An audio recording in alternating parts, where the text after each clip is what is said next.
विधानसभा और 33 टोटल विधानसभा हम आज खत्म करने जा रहे हैं। युवा वॉरियर संकल्प यात्रा के माध्यम से हम प्रत्येक बूथ पे मुंबई के 50 युवकों को युवा वॉरियर बनाएंगे और ऐसे 9,987 बूथ पे मुंबई के और एक शाखा में 50 युवक वहां के स्थानिक वो वहां के मेंबर रहेंगे। इस संकल्पना से मुंबई ने युवा मोर्चा के माध्यम से एक 5 लाख युवकों की ताकत हम भारतीय जनता पार्टी को देने जा रहे हैं। और मैं आगे बढ़ते हुए हमारे महाराष्ट्र युवा मोर्चा के अध्यक्ष सन्माननीय विक्रांत पाटील जी से निवेदन करूंगा कि कार्रवाई को आगे बढ़ाएं। महाराष्ट्रभरात युवा युवतींच्या असंख्य प्रश्नांसाठी सातत्यपूर्ण आम्ही काम करतो। युवा युवतींचे असंख्य प्रश्न त्यांच्या अन्यायाला वाचा फोडण्यासाठी भारतीय जनता युवा मोर्चा हा ताकदीनं काम करतोच आहे, रस्त्यावर उतरतोच आहे। आणि आज राज्यामध्ये जी अराजकता माजलेली आहे, अनेक प्रश्न विद्यार्थी युवांचे तयार झालेले आहेत, त्यासाठी युवा मोर्चा हा संघर्ष करतोय। एमपीएससीच्या विद्यार्थ्यांचे विषय असतील, आरोग्य सेवकांचे विषय असतील, युवा मोर्चा ताकदीनं त्या विषयांना जाब विचारतोय, अन्यायाविरोधात वाचा फोडतोय। पण त्याचबरोबरीनं 18 ते 25च्या युवांना जोडण्यासाठीचा एक संकल्प जो आदरणीय देवेंद्रजी फडणवीस साहेबांनी आम्हाला दिला, तो संकल्प पूर्ण करण्यासाठी आम्ही प्रयत्न करतो। 18 ते 25चा हा जो प्रगल्भ युवा आहे, त्याला या प्रवाहात आणण्यासाठी आणि राजकारणाविषयी त्याचा जो दृष्टिकोन थोडासा उदासीन आहे, त्याला सकारात्मक करून या प्रवाहाचा हिस्सा करण्यासाठी आमची ही संकल्पना आहे। राज्याच्या कानाकोपऱ्यात युवा वॉरियर्सच्या माध्यमातून युवांचं एक वादळ तयार करण्याचा आमचा प्रयत्न आहे।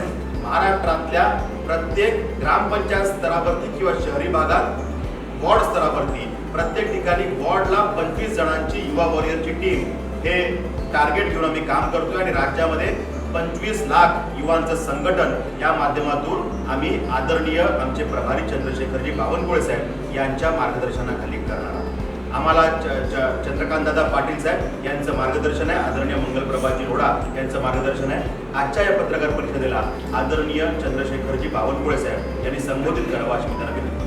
महाराष्ट्रामध्ये 25 लक्ष आणि मुंबई शहरामध्ये 5 लक्ष युवा वॉरियर ही संकल्प यात्रा संकल्प पूर्तीकडे आलेली आहे। 288 पैकी 132 विधानसभा या संकल्प यात्रेने पूर्ण केलेल्या आहेत। उर्वरित विधानसभा सुद्धा लवकरच पूर्ण होणार आहे। महाराष्ट्राच्या जनतेमध्ये प्रचंड आक्रोश आहे।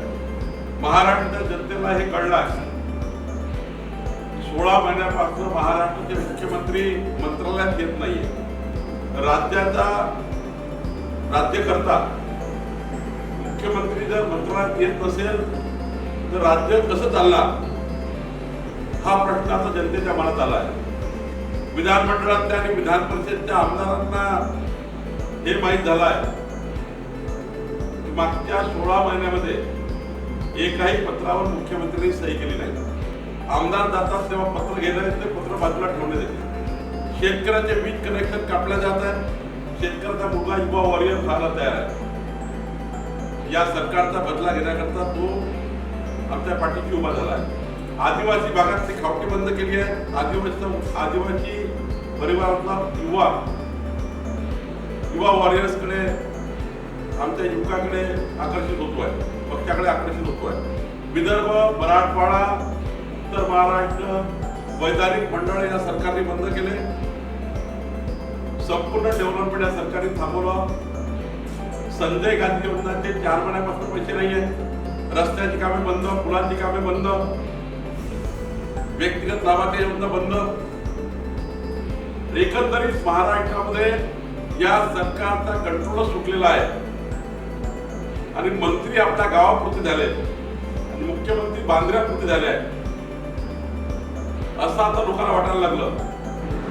मुंबईच्या 33 विधानसभेत जाताना मराठी माणूस सुद्धा आता शिवसेनेवर रागावलेला आहे।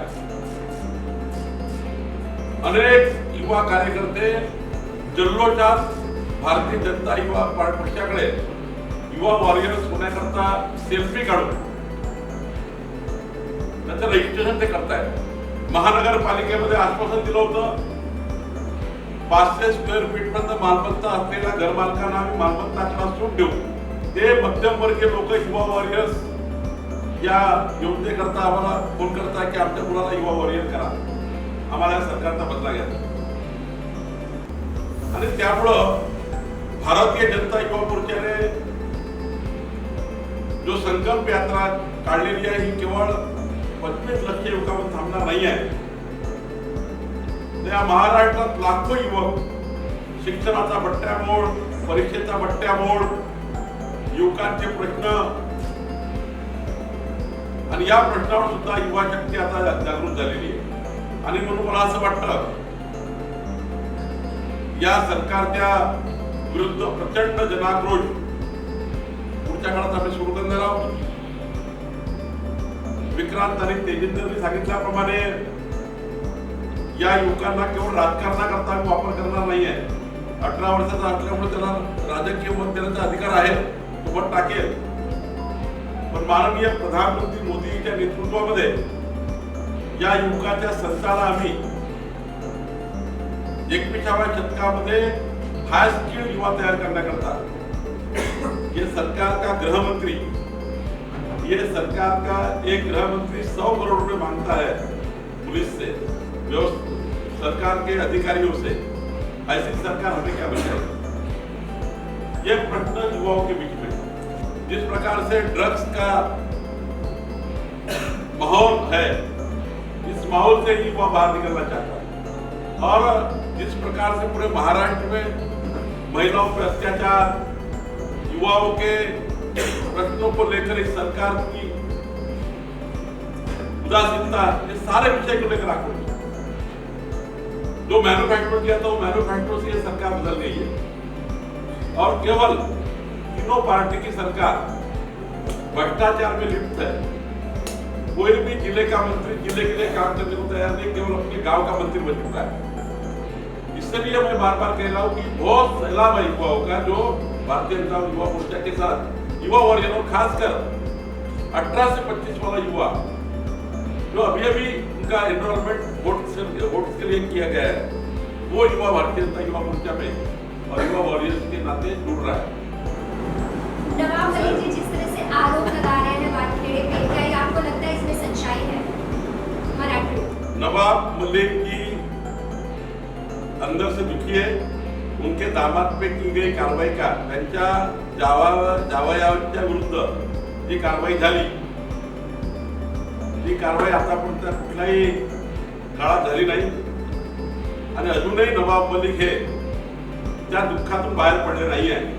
आणि म्हणून ते चांगलं काम करणारे अधिकारी आणि या महाराष्ट्राला जी दुर्गंधी आहे ड्रग्सची, त्यातला महाराष्ट्र बाहेर काढणारे अधिकारी याच्या विरुद्ध अंतःकरणातून दुःखी झालेले, परिवारातून दुःखी झालेले, त्यांना रोज परिवाराचा मार सहन करावा लागतो घरात गेल्यावर.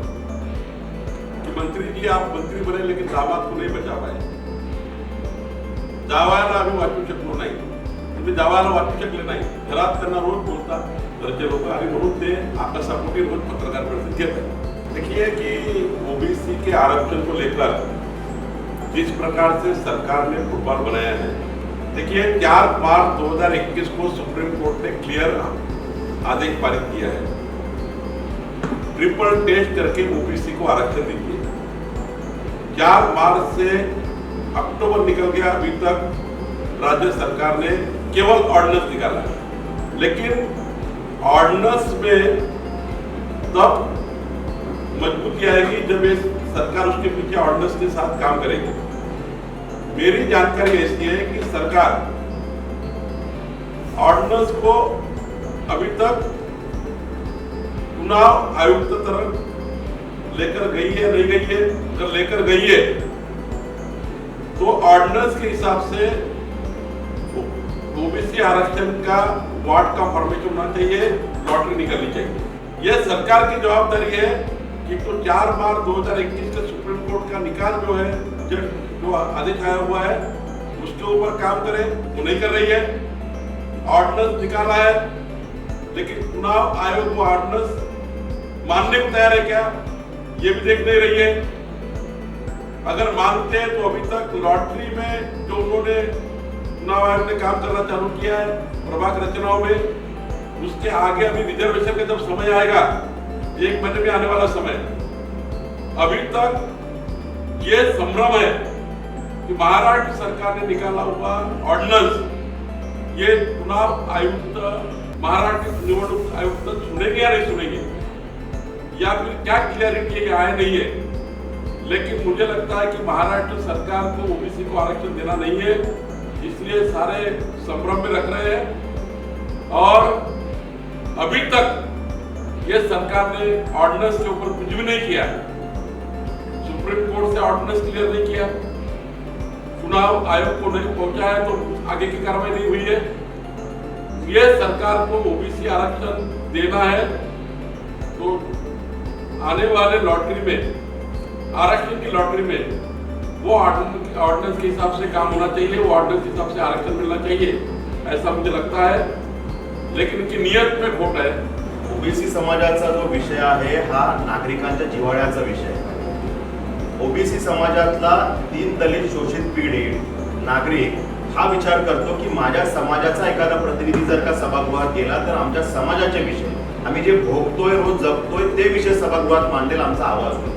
परंतु आवाजच दाबण्याचं काम सरकारला करायचं आहे आणि म्हणून हा एक विषय समोर आणण्याचा प्रयत्न केला। फक्त मुंबई निवडणूक नाही तर महाराष्ट्रातल्या प्रत्येक निवडणुकीमध्ये या सरकारला या पापाचं प्रायश्चित घ्यावं लागेल। त्या ठिकाणी त्यांना जाब जनता विचारेल आणि मतपेटीतून करून दाखवेल। मुंबईमध्ये तर सरळ की ओबीसी समाज एवढ्या मोठ्या प्रमाणावर आहे आणि त्यांनी मनात ठरवलेलं आहे की ज्या पद्धतीनं मराठा आरक्षण सरकारने घालवलं, ओबीसी आरक्षण सरकारने घालवलं, हे सरकार जाणीवपूर्वक या सगळ्या विषयावरती काम करते आणि म्हणून ह्याचा बदला जर घ्यायचा असला तर त्याचं निमित्त हे मतदानाच्या विषयातनं होत असतं आणि म्हणून जो प्रक्षोभ आहे तो या बीएमसी निवडणुकीमध्ये मतपेटीमध्ये जनता दाखवल्याशिवाय राहणार। तजिंदर जी, आपने बोला खेल की तरफ जो भी यूथ है उनको ले जाने के लिए आपकी संकल्प यात्रा में लोगों को जोड़ रहे हैं, लेकिन जो ड्रग्स को लेकर यूथ जो उस तरफ जा रहे हैं, बहुत सारे मामले सामने आ रहे हैं, उसको लेकर कैसे भारतीय जनता युवा मोर्चा काम कर रही है? 2019 में हमने मुंबई में बैंड्रा विधानसभा से घाटर रोड से एक मुहिम चलाई थी, एंटी ड्रग्स ड्राइव। उसको आगे बढ़ाते हुए हमने एक कमेटी बनाई थी और कमेटी के माध्यम से मुंबई में ऐसे 9 अलग अलग ठिकानों पे जहाँ पे हमें इंफॉर्मेशन मिली तो पुलिस के मदद से और जो अलग अलग ब्यूरोज, नारकोटिक ब्यूरो और दूसरे हमारे जो महाराष्ट्र के जो महाराष्ट्र का ड्रग्स का जो पुलिस डिपार्टमेंट की तरफ से जो कमेटी है उसके साथ में कोऑर्डिनेशन करते हुए युवा मोर्चा के बहुत सारे कार्यकर्ताओं ने ऐसे 9 जगह पे हमने छापे मारकर पुलिस को मदद की है। और आगे भी जहाँ पे हमें इंफॉर्मेशन मिलेगा कि जो यहाँ पर जहाँ ड्रग्स बेचने का काम मुंबई भर में या किधर भी हो रहा है तो युवा मोर्चा के कार्यकर्ता एक फोन कॉल पे आके वहाँ पर उसको रोकने का काम करेंगे।